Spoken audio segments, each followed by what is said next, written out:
All right. So, in today's video, I wanted to talk about how the MVP race is playing out and who I think is the top three candidates for the MVP award. And obviously, I'll give my take on who I think is going to win it.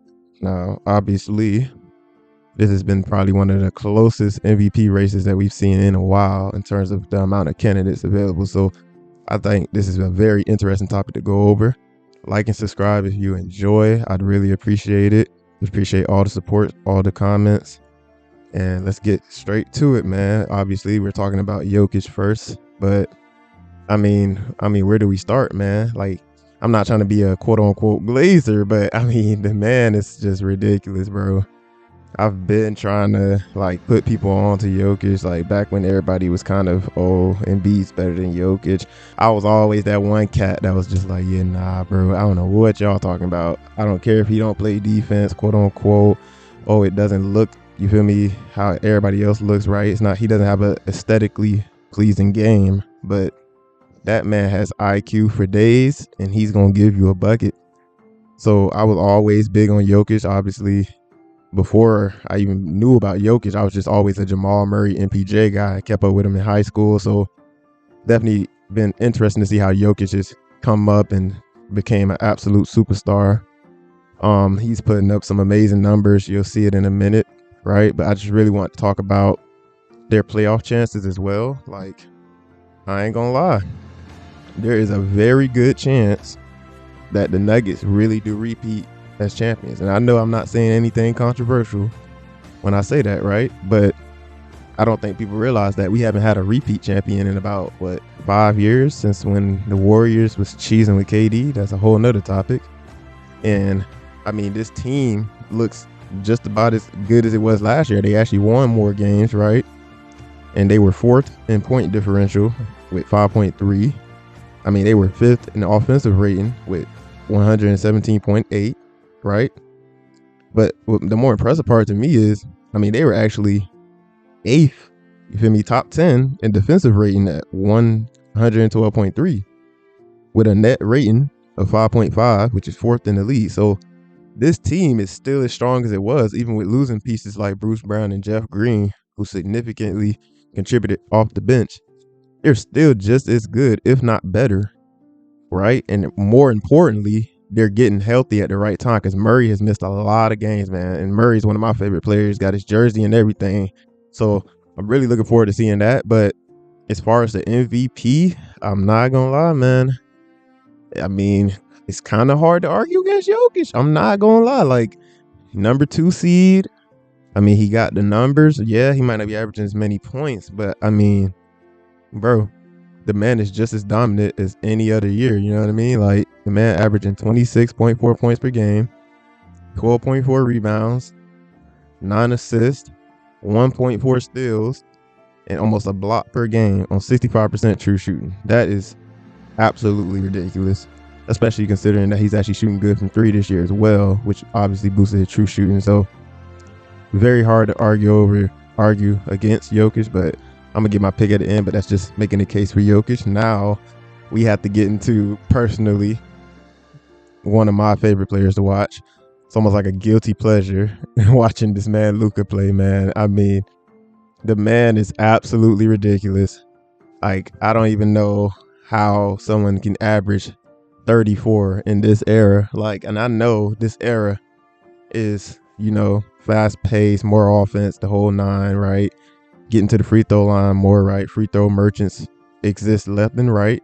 But, right, it's not even averaging 34. That's like outrageous. Because, I mean, that's outrageous, right? But we've seen somebody average 30. Like, Harden was averaging crazy numbers not too long ago. But that man's the definition of a free throw merchant. But that's a whole nother topic. But it's the fact that this man, Luka, will really give you 34. But he's not like ball hogging, though. You know what I mean? Like, he's a very ball dominant player, right? His usage rate is high, but he's going to give you 10 assists right along with that, right? So it's like, sheesh. And he's going to rebound. Like, he's a good rebounder as well. He's about 6'6", 6'7". So considering that, you know, normally he's playing off ball, he's going to gather a lot of rebounds. I mean, it's actually crazy how good Luka is. Another amazing season from him. and I've been saying it for years that I know Luka is definitely going to win an MVP before his career is over. Now, is it going to be this year? I don't know, man. It's looking very like it's a really close race in my opinion. Like I feel like the first place votes should have like an even split. Like I feel like all three of these people that I'm going to talk about in this video, obviously I'm at number 2, but all three people should have a good amount of first place votes because they all have solid cases.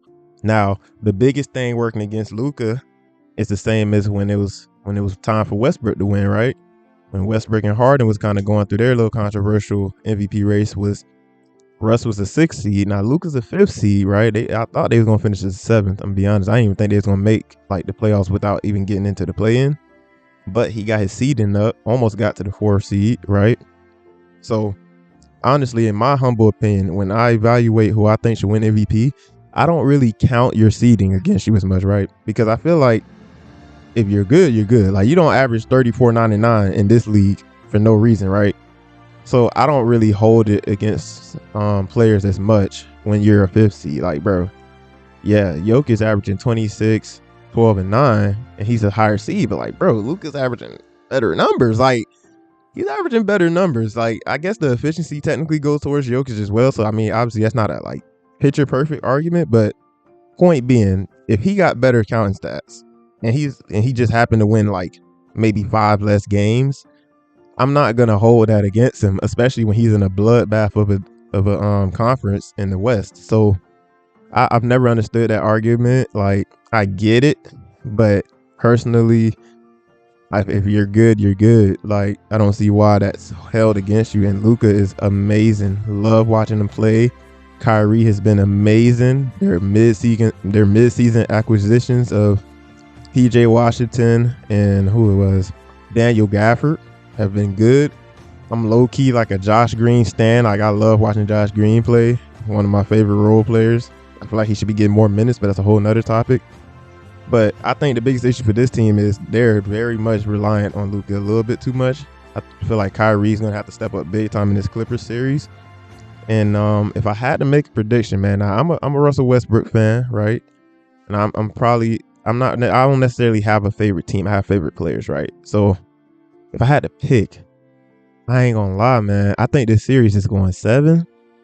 And I actually think the Mavs might do it to the Clippers, man. They're very unreliable. Harden's been, back to what we expect from James Harden, right back to selling. So I think there's a good chance the Mavs go deep in the playoffs. And as far as Luka's MVP case, I think he has as strong of a case as anybody. I mean, 33.9 points per game. I mean, round up, that's 34. You know what I'm saying? 9.2 rebounds per game, which is crazy considering he's 6'7". Almost 10 assists per game at 9.8, 1.4 steals per game, and 61.7 true shooting. I mean, it don't get much better until you look at the third candidate, who I think should be getting very much some very high praise, which is Shai Gilgeous-Alexander, 30 per game, 5 rebounds, 6 assists, about a block, and 2 steals on 63.6% true shooting is insane. Like, and I know he's in a small market.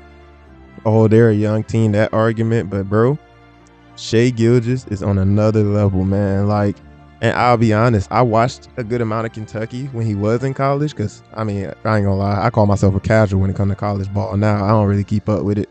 I just keep up with a few teams, North Carolina, Duke, Kentucky.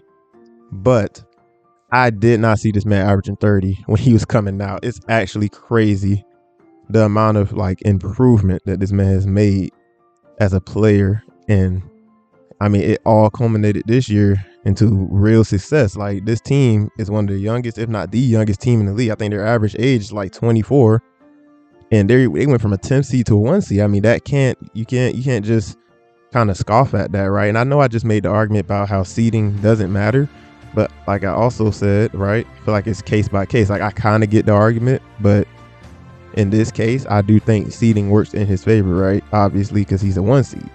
But more importantly, I feel like it just has more to do with just the improvement that this team has had. Like, you don't normally see teams, especially a young team, just go from the 10th seed, barely making a play-in spot, and then all of a sudden they're a 1 seed. I mean, that's the Chet Holmgren respect, right? I'm not going to just give all the credit to Shai.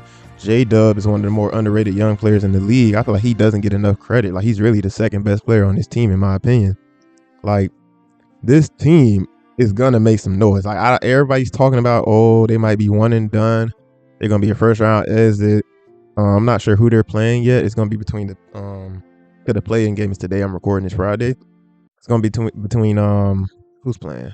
Pelicans and the Kings. And honestly, I think the Kings are going to win. No Zion. You hate to see it. But this Thunder team is really going to make some noise. And I truly do believe that Shai should have been getting more consideration. But I feel like he's basically in third place for the MVP. But all in all, I do think that Nikola Jokic will be winning his third MVP. I mean, I feel like he's the more impactful player out of the three candidates. Like, sure, Shai led his team to the first seed, but he definitely has a good supporting cast. And in Luka's case, he just didn't get a high enough seed, in which I feel like it's going to be held against him, even though I don't think it should be. So I quite literally listed the players in the order I think it should be, which is Jokic, then Luka, and then Shai. But I do think Shai and Luka will be right back here in a year or two, fighting to win one of their first MVPs in their young career.